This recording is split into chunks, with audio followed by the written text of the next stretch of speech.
رسول کریم صلی اللہ علیہ وسلم نے حجۃ الوداع میں جب سر کے بال منڈوائے تو سب سے پہلے ابو طلحہ رضی اللہ تعالی عنہ نے آپ کے بال لیے تھے۔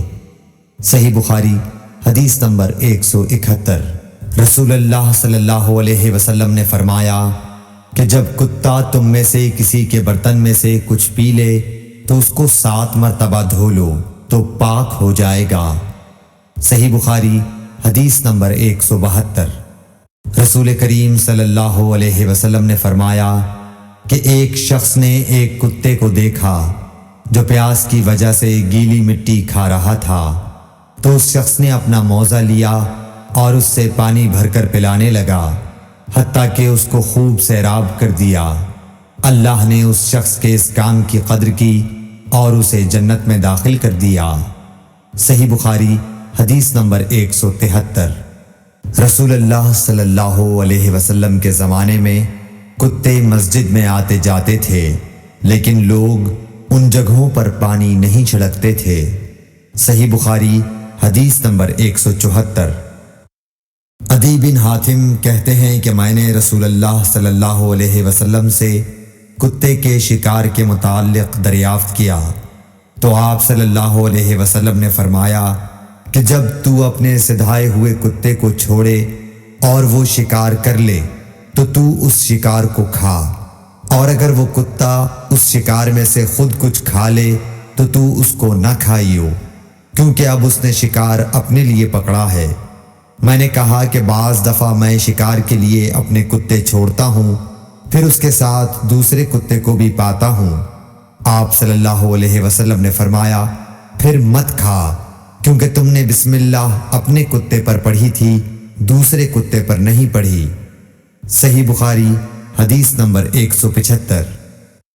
رسول کریم صلی اللہ علیہ وسلم نے فرمایا کہ بندہ اس وقت تک نماز ہی میں رہتا ہے جب تک وہ مسجد میں نماز کا انتظار کرتا رہے، تا وقت کہ وہ حدث نہ کرے۔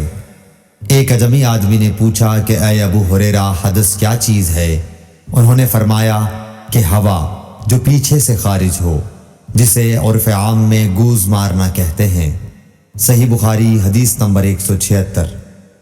رسول اللہ صلی اللہ علیہ وسلم نے فرمایا کہ نمازی نماز سے اس وقت تک نہ پھرے جب تک ریح کی آواز نہ سن لے یا اس کی بو نہ پالے۔ صحیح بخاری حدیث نمبر 177۔ حضرت علی رضی اللہ تعالی عنہ نے فرمایا کہ میں ایسا آدمی تھا جس کو سیلان مزی کی شکایت تھی، مگر رسول اللہ صلی اللہ علیہ وسلم سے دریافت کرتے ہوئے مجھے شرم آئی تو میں نے ابن الاسود کو حکم دیا۔ انہوں نے آپ صلی اللہ علیہ وسلم سے پوچھا، آپ نے فرمایا کہ اس میں وضو کرنا فرض ہے۔ صحیح بخاری حدیث نمبر 178۔ زید بن خالد نے حضرت عثمان بن عفان رضی اللہ تعالیٰ عنہ سے پوچھا کہ اگر کوئی شخص صحبت کرے اور منی نہ نکلے، فرمایا کہ وضو کرے جس طرح نماز کے لیے وضو کرتا ہے اور اپنے وضو کو دھو لے۔ حضرت عثمان رضی اللہ تعالیٰ عنہ کہتے ہیں کہ یہ میں نے رسول اللہ صلی اللہ علیہ وسلم سے سنا ہے۔ زید بن خالد کہتے ہیں کہ پھر میں نے اس کے بارے میں حضرت علی، زبیر، طلحہ اور ابی بن کعب رضی اللہ عنہم سے دریافت کیا، سب نے اس شخص کے بارے میں یہی حکم دیا۔ صحیح بخاری حدیث نمبر 179۔ رسول اللہ صلی اللہ علیہ وسلم نے ایک انصاری کو بلایا، وہ آئے تو ان کے سر سے پانی ٹپک رہا تھا۔ رسول کریم صلی اللہ علیہ وسلم نے فرمایا شاید ہم نے تمہیں جلدی میں ڈال دیا۔ انہوں نے کہا جی ہاں۔ تب رسول اللہ صلی اللہ علیہ وسلم نے فرمایا کہ جب کوئی جلدی کا کام آ پڑے یا تمہیں انزال نہ ہو تو تم پر وضو ہے، غسل ضروری نہیں۔ صحیح بخاری حدیث نمبر 180۔ رسول کریم صلی اللہ علیہ وسلم جب عرفہ سے لوٹے تو پہاڑ کی گھاٹی کی جانب مڑ گئے اور رفع حاجت کی۔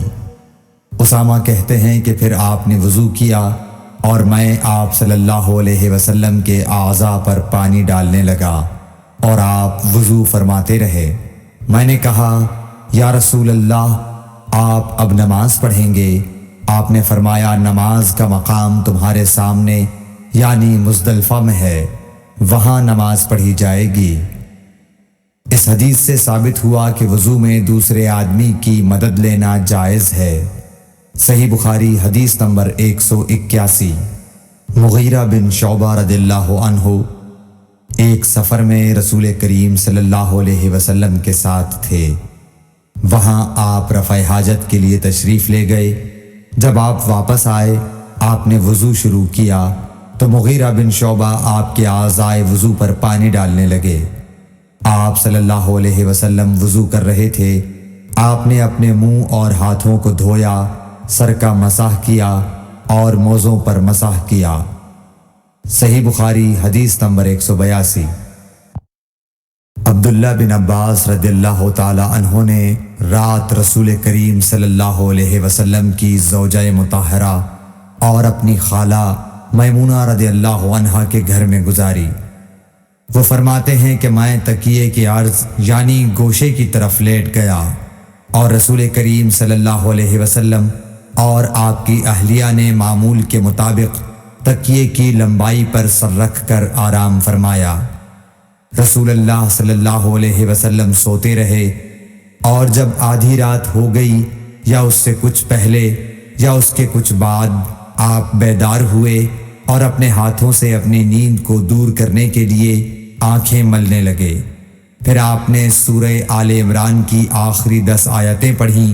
پھر ایک مشکیزے کے پاس جو چھت میں لٹکا ہوا تھا آپ کھڑے ہو گئے اور اس سے وضو کیا، خوب اچھی طرح، پھر کھڑے ہو کر نماز پڑھنے لگے۔ ابن عباس رضی اللہ تعالی عنہ کہتے ہیں میں نے بھی کھڑے ہو کر اسی طرح کیا جس طرح آپ نے وضو کیا تھا۔ پھر جا کر میں بھی آپ کے پہلو مبارک میں کھڑا ہو گیا۔ آپ نے اپنا داہنا ہاتھ میرے سر پر رکھا اور میرا دایاں کان پکڑ کر اسے مروڑنے لگے۔ پھر آپ نے 2 رکعتیں پڑھیں، اس کے بعد پھر 2 رکعتیں پڑھیں، پھر 2 رکعتیں پڑھیں، پھر 2 رکعتیں پڑھیں، پھر 2 رکعتیں پڑھیں، پھر 2 رکعتیں پڑھ کر اس کے بعد آپ نے وتر پڑھا اور لیٹ گئے۔ پھر جب مؤذن آپ کے پاس آیا تو آپ نے اٹھ کر 2 رکعت معمولی طور پر پڑھیں، پھر باہر تشریف لا کر صبح کی نماز پڑھی۔ صحیح بخاری حدیث نمبر 183۔ اسماء بنت ابی بکر کہتی ہیں کہ میں رسول اللہ صلی اللہ علیہ وسلم کی زوجہ محترمہ عائشہ رضی اللہ تعالی عنہا کے پاس ایسے وقت آئی جب کہ سورج کو گہن لگ رہا تھا اور لوگ کھڑے ہو کر نماز پڑھ رہے تھے۔ کیا دیکھتی ہوں وہ بھی کھڑے ہو کر نماز پڑھ رہی ہیں۔ میں نے کہا کہ لوگوں کو کیا ہو گیا ہے، تو انہوں نے اپنے ہاتھ سے آسمان کی طرف اشارہ کر کے کہا سبحان اللہ۔ میں نے کہا کیا یہ کوئی خاص نشانی ہے؟ تو انہوں نے اشارے سے کہا کہ ہاں، تو میں بھی آپ کے ساتھ نماز کے لیے کھڑی ہو گئی۔ آپ نے اتنا قیام فرمایا کہ مجھ پر غشی طاری ہونے لگی اور میں اپنے سر پر پانی ڈالنے لگی۔ جب رسول اللہ صلی اللہ علیہ وسلم نماز سے فارغ ہوئے تو آپ نے اللہ کی حمد و ثنا بیان کی اور فرمایا آج کوئی چیز ایسی نہیں رہی جس کو میں نے اپنی اس جگہ نہ دیکھ لیا ہو، حتیٰ کہ جنت اور دوزخ کو بھی دیکھ لیا، اور مجھ پر یہ وحی کی گئی ہے کہ تم لوگوں کو قبروں میں آزمایا جائے گا، دجال جیسی آزمائش یا اس کے قریب قریب۔ راوی کا بیان ہے کہ میں نہیں جانتی کہ اسماء نے کون سا لفظ کہا۔ تم میں سے ہر ایک کے پاس اللہ کے فرشتے بھیجے جائیں گے اور اس سے کہا جائے گا کہ تمہارا اس شخص یعنی محمد صلی اللہ علیہ وسلم کے بارے میں کیا خیال ہے؟ پھر اسماء نے لفظ ایماندار کہا یا یقین رکھنے والا کہا، مجھے یاد نہیں۔ بہرحال وہ شخص کہے گا کہ محمد صلی اللہ علیہ وسلم اللہ کے سچے رسول ہیں، وہ ہمارے پاس نشانیاں اور ہدایت کی روشنی لے کر آئے، ہم نے اسے قبول کیا، ایمان لائے اور آپ کا اتباع کیا۔ پھر اس سے کہہ دیا جائے گا کہ تو سو جا، در حال یہ کہ تو مرد صالح ہے اور ہم جانتے تھے کہ تو مومن ہے، اور بہرحال منافق یا شکی آدمی۔ اسماء نے کون سا لفظ کہا مجھے یاد نہیں۔ جب اس سے پوچھا جائے گا کہے گا کہ میں کچھ نہیں جانتا، میں نے لوگوں کو جو کہتے سنا وہی میں نے بھی کہہ دیا۔ صحیح بخاری حدیث نمبر 184۔ ایک آدمی نے عبداللہ بن زید رضی اللہ تعالی عنہ جو عمرو بن یحییٰ کے دادا ہیں سے پوچھا کہ کیا آپ مجھے دکھا سکتے ہیں کہ رسول اللہ صلی اللہ علیہ وسلم نے کس طرح وضو کیا ہے؟ عبداللہ بن زید رضی اللہ تعالی عنہ نے کہا کہ ہاں۔ پھر انہوں نے پانی کا برتن منگوایا، پہلے پانی اپنے ہاتھوں پر ڈالا اور 2 مرتبہ ہاتھ دھوئے، پھر 3 مرتبہ کلی کی، 3 بار ناک صاف کی، پھر 3 دفعہ اپنا چہرہ دھویا، پھر کوہنیوں تک اپنے دونوں ہاتھ 2 مرتبہ دھوئے، پھر اپنے دونوں ہاتھوں سے اپنے سر کا مسح کیا۔ اس طور پر اپنے ہاتھ پہلے آگے لائے پھر پیچھے لے گئے، مسح سر کے ابتدائی حصے سے شروع کیا، پھر دونوں ہاتھ گدی تک لے جا کر وہیں واپس لائے جہاں سے مسح شروع کیا تھا، پھر اپنے پیر دھوئے۔ صحیح بخاری حدیث نمبر 185۔ عمرو بن حسن نے عبداللہ بن زید رضی اللہ تعالیٰ عنہ سے رسول اللہ صلی اللہ علیہ وسلم کے وضو کے بارے میں پوچھا تو انہوں نے پانی کا طشت منگوایا اور ان پوچھنے والوں کے لیے رسول اللہ صلی اللہ علیہ وسلم کا سا وضو کیا۔ پہلے طشت سے اپنے ہاتھوں پر پانی گرایا، پھر 3 بار ہاتھ دھوئے، پھر اپنا ہاتھ طشت میں ڈالا اور پانی لیا، پھر کلی کی، ناک میں پانی ڈالا، ناک صاف کی 3 چلوؤں سے، پھر اپنا ہاتھ طشت میں ڈالا اور 3 مرتبہ منہ دھویا، پھر اپنے دونوں ہاتھ کوہنیوں تک دوبارہ دھوئے، پھر اپنا ہاتھ طشت میں ڈالا اور سر کا مسح کیا، پہلے آگے لائے پھر پیچھے لے گئے 1 بار، ٹخنوں تک اپنے دونوں پاؤں دھوئے۔ صحیح بخاری حدیث نمبر 186۔ ابو جحیفہ رضی اللہ تعالی عنہ کہتے تھے کہ ایک دن رسول اللہ صلی اللہ علیہ وسلم ہمارے پاس دوپہر کے وقت تشریف لائے تو آپ کے لیے وضو کا پانی حاضر کیا گیا، جس سے آپ نے وضو فرمایا۔ لوگ آپ کے وضو کا بچا ہوا پانی لے کر اسے اپنے بدن پر پھیرنے لگے۔ آپ نے ظہر کی 2 رکعتیں ادا کی اور عصر کی بھی 2 رکعتیں، اور آپ کے سامنے آڑ کے لیے ایک نیزہ تھا۔ صحیح بخاری حدیث نمبر 187۔ ابو موسیٰ اشعری رضی اللہ تعالی عنہ کہتے ہیں کہ نبی کریم صلی اللہ علیہ وسلم نے ایک پیالہ منگوایا جس میں پانی تھا، اس سے آپ نے اپنے ہاتھ دھوئے اور اسی پیالے میں منہ دھویا اور اسی میں کلی فرمائی، پھر فرمایا تو تم لوگ اس کو پی لو اور اپنے چہروں اور سینوں پر ڈال لو۔ صحیح بخاری حدیث نمبر 188۔ محمود بن ربی جب چھوٹے تھے تو رسول اللہ صلی اللہ علیہ وسلم نے انہی کے کنویں کے پانی سے ان کے منہ میں کلی ڈالی تھی، اور عروہ نے اسی حدیث کو مسور وغیرہ سے بھی روایت کیا ہے، اور ہر ایک راوی ان دونوں میں سے ایک دوسرے کی تصدیق کرتے ہیں کہ جب رسول اللہ صلی اللہ علیہ وسلم وضو فرماتے تو آپ کے بچے ہوئے وضو کے پانی پر صحابہ رضی اللہ عنہم جھگڑنے کے قریب ہو جاتے تھے۔ صحیح بخاری حدیث نمبر 189۔ صائب بن یزید کہتے تھے کہ میری خالہ مجھے نبی کریم صلی اللہ علیہ وسلم کی خدمت میں لے گئیں اور عرض کیا کہ یا رسول اللہ، میرا یہ بھانجا بیمار ہے۔ آپ صلی اللہ علیہ وسلم نے میرے سر پر اپنا ہاتھ پھیرا اور میرے لیے برکت کی دعا فرمائی، پھر آپ نے وضو کیا اور میں نے آپ کے وضو کا بچا ہوا پانی پیا، پھر میں آپ کی کمر کے پیچھے کھڑا ہو گیا اور میں نے مہر نبوت دیکھی جو آپ کے مونڈھوں کے درمیان ایسی تھی جیسے چھپر کھٹ کی گھنڈی یا کبوتر کا انڈا۔ صحیح بخاری حدیث نمبر 190۔ عبداللہ بن زید رضی اللہ تعالی عنہ نے وضو کرتے وقت برتن سے پہلے اپنے دونوں ہاتھوں پر پانی ڈالا، پھر انہیں دھویا، پھر دھویا، یا یوں کہا کہ کلی کی اور ناک میں ایک چلو سے پانی ڈالا اور 3 مرتبہ اسی طرح کیا، پھر 3 مرتبہ اپنا چہرہ دھویا، پھر کوہنیوں تک اپنے دونوں ہاتھ 2 بار دھوئے، پھر سر کا مسح کیا، اگلی جانب اور پچھلی جانب کا، اور ٹخنوں تک اپنے دونوں پاؤں دھوئے، پھر کہا کہ رسول اللہ صلی اللہ علیہ وسلم کا وضو اسی طرح ہوا کرتا تھا۔ صحیح بخاری حدیث نمبر 191۔ عبداللہ بن زید رضی اللہ تعالیٰ عنہ سے رسول کریم صلی اللہ علیہ وسلم کے وضو کے بارے میں پوچھا تو عبداللہ بن زید رضی اللہ عنہ نے پانی کا ایک تشت منگوایا، پھر ان لوگوں کے دکھانے کے لیے وضو شروع کیا۔ پہلے تشت سے اپنے ہاتھوں پر پانی گرایا، پھر انہیں 3 بار دھویا، پھر اپنا ہاتھ برتن کے اندر ڈالا، پھر کلی کی اور ناک میں پانی ڈال کر ناک صاف کی 3 چلوؤں سے 3 دفعہ، پھر اپنا ہاتھ برتن کے اندر ڈالا اور اپنے منہ کو 3 بار دھویا، پھر اپنا ہاتھ برتن کے اندر ڈالا اور دونوں ہاتھ کوہنیوں تک 2 بار دھوئے، پھر سر پر مسح کیا، اس طرح کہ پہلے آگے کی طرف اپنا ہاتھ لائے، پھر پیچھے کی طرف لے گئے، پھر برتن میں اپنا ہاتھ ڈالا اور اپنے دونوں پاؤں دھوئے۔ دوسری روایت میں ہم سے موسیٰ نے ان سے وہیب نے بیان کیا کہ آپ نے سر کا مسح 1 دفعہ کیا۔ صحیح بخاری حدیث نمبر 192۔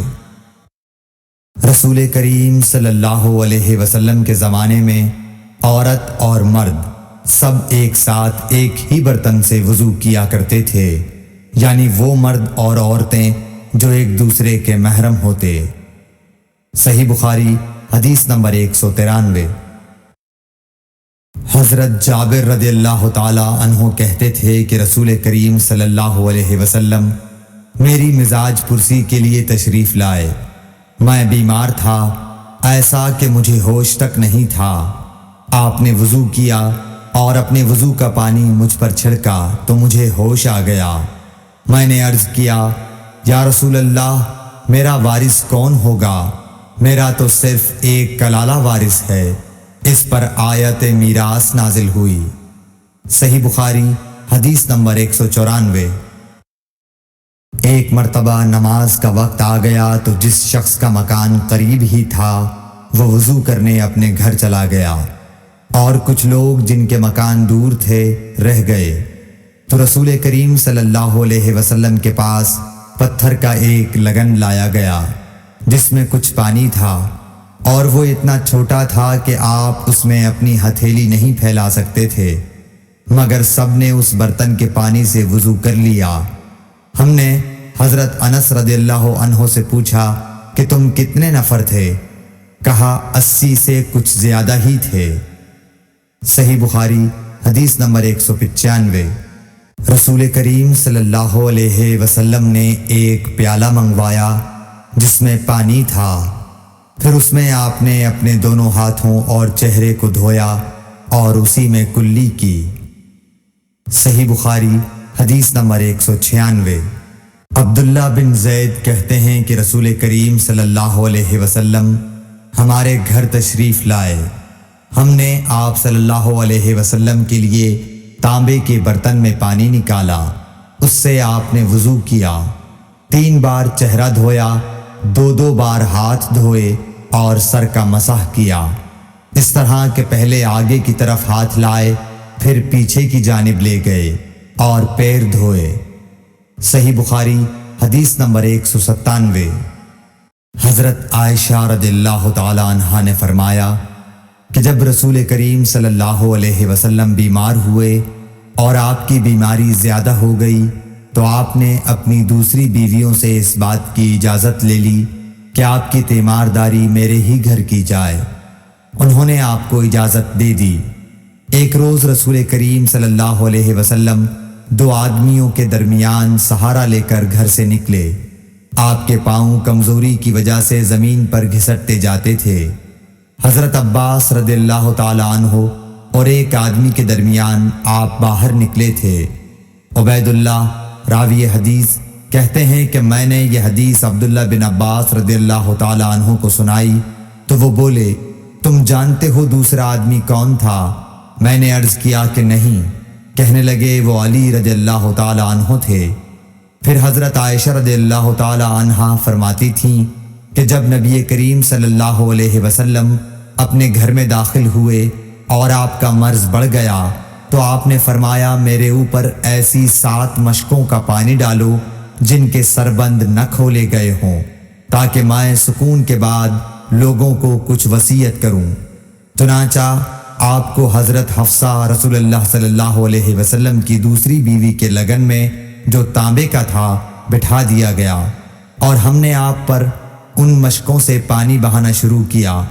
جب آپ ہم کو اشارہ فرمانے لگے کہ بس اب تم نے اپنا کام پورا کر دیا، تو اس کے بعد آپ لوگوں کے پاس باہر تشریف لے گئے۔ صحیح بخاری حدیث نمبر 198۔ عمرو بن یحییٰ نے اپنے باپ یحییٰ کے واسطے سے بیان کیا، وہ کہتے ہیں کہ میرے چچا بہت وضو کیا کرتے تھے، یا یہ کہ وضو میں بہت پانی بہاتے تھے۔ ایک دن انہوں نے عبداللہ بن زید رضی اللہ تعالی عنہ سے کہا کہ مجھے بتلائیے رسول اللہ صلی اللہ علیہ وسلم کس طرح وضو کیا کرتے تھے۔ انہوں نے پانی کا ایک تشت منگوایا، اس کو پہلے اپنے ہاتھوں پر جھکایا، پھر دونوں ہاتھ 3 بار دھوئے، پھر اپنا ہاتھ تشت میں ڈال کر پانی لیا اور ایک چلو سے کلی کی اور 3 مرتبہ ناک صاف کی، پھر اپنے ہاتھوں سے ایک چلو پانی لیا اور 3 بار اپنا چہرہ دھویا، پھر کوہنیوں تک اپنے دونوں ہاتھ 2 بار دھوئے، پھر ہاتھ میں پانی لے کر اپنے سر کا مسح کیا، تو پہلے اپنے ہاتھ پیچھے لے گئے، پھر آگے کی طرف لائے، پھر اپنے دونوں پاؤں دھوئے، اور فرمایا کہ میں نے رسول کریم صلی اللہ علیہ وسلم کو اسی طرح وضو کرتے دیکھا ہے۔ صحیح بخاری حدیث نمبر 199۔